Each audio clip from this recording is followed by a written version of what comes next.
Hello and welcome to Food Neighbourhoods on Monocle Radio, where once again we visit the places locals love for their food and drink. If you're on the hunt for your next European food adventure, it may be easy to overlook smaller towns in favour of classic big city destinations. One such town you shouldn't underestimate though is Annecy.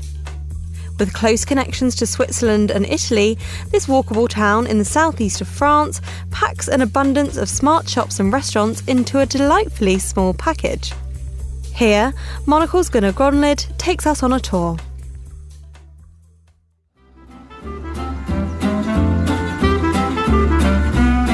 Life is full of compromises. Sometimes your heart and stomach yearn for brunch and wine by a lake in France. Sometimes a raclette sandwich with views of the Swiss Alps. Sometimes for Italian pasta by a Venetian canal. And oh, sometimes you wish you could just have them all at once. If you're not in the mood for a compromise this summer, you could just cheat and visit the delicious savoyard city of Annecy.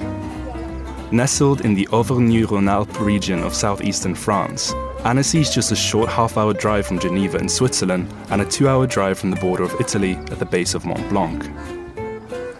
Often nicknamed the Venice of the Alps, Annecy has all the perfect backdrops for a summer culinary adventure.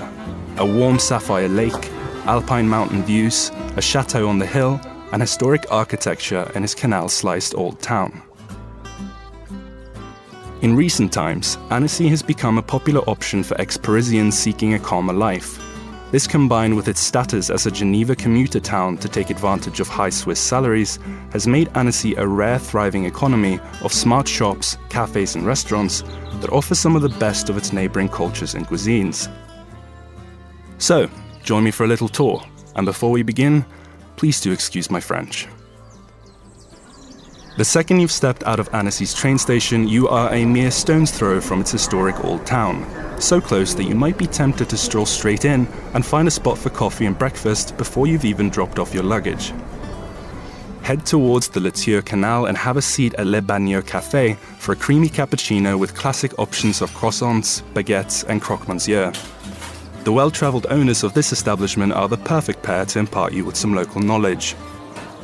If you're more in the mood for a quick espresso with cookies, cakes or granola, grab a seat at Café Gunnar. Nestled under a stone arch, Gunnar doubles as an atelier for the owner's handcrafted ceramics, and the outdoor seats come with an imposingly beautiful view of the 16th century St. Pierre Cathedral across the street. Once you're caffeinated, the fresh alpine winds will beckon you for a picnic by Lake Annecy.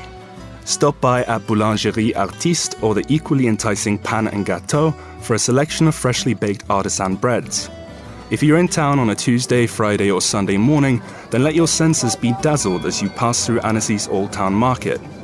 Open from 7 a.m. to 1 p.m, it's the best time to grab yourself a wide selection of cheeses, hams, sauces and the local lemonades to furnish your picnic blanket. And don't forget to stop by at Bironomie St. Clair if you're thirsty for a range of regional craft beers to go with your treats. Just make sure you're out of the way promptly at 1 p.m, as Annecy's cleanup crews are relentlessly efficient and will spray you down if you get in the way. Once you've finished dipping in Lake Annecy's crystal clear water, you might want something to whet your appetite while you mull over your options for lunch. Tucked in an alley on the Canal d'Off island of Palais de Lille, which is so pretty most people don't realize it's actually an old prison, you'll find one of Annecy's most iconic central spots, Café des Arts. Enjoy a refreshing aperitif and then make your way to Le Bar Rôdeur if you've decided on a hearty French brunch. I recommend going for the full Le Brunch de Rue experience, which gradually ups the ante from fruity starters to hearty mains, before finishing you off with a heavy pancake dessert that'll have you stumbling back to the Jardin de l'Europe for a much-deserved siesta in the grass. But only after you've made space for gelato from the historic ice cream shop Glacière des Alpes. By now you've probably smelt the aroma of Swiss raclette cheese whilst navigating the old town's pocket-sized district. On the south side of Pont-Moran's bridge, you'll see several sandwich shops competing for your attention.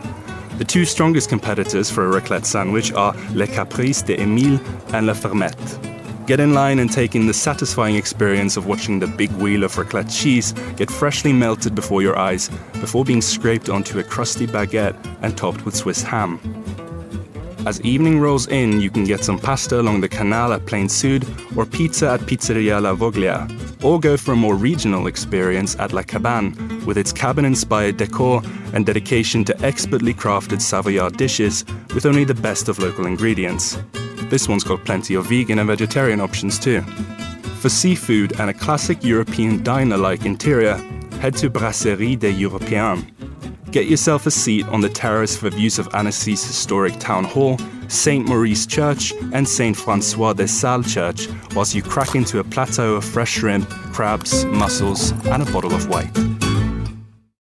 If you've got a special occasion to celebrate, you should not forget to dip into Annecy's respectable Michelin roster. On top of the list is the 3-star Le Clos de Sens, the lake-inspired love child of Franck de Rutte and Thomas Lorival, which turns all the region's best seasonal fruits, vegetables, flowers and herbs into singular works of lacustrine art. Even after a full day exploring Annecy, I still found myself heading into the night with a spring in my step. Its walkability means you can follow your impulse. Another stroll to the lake with a bottle of wine, a pint of lager by the canal at Captain Pub, or maybe a cocktail over at the bar SV144. Whatever you decide, the next morning's crisp alpine sun will welcome you to do it all again, with each day feeling both refreshingly new, yet comfortably familiar.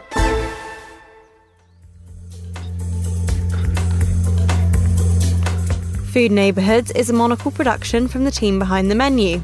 This episode was written by Gunnar Gronlid and edited by Lily Austin.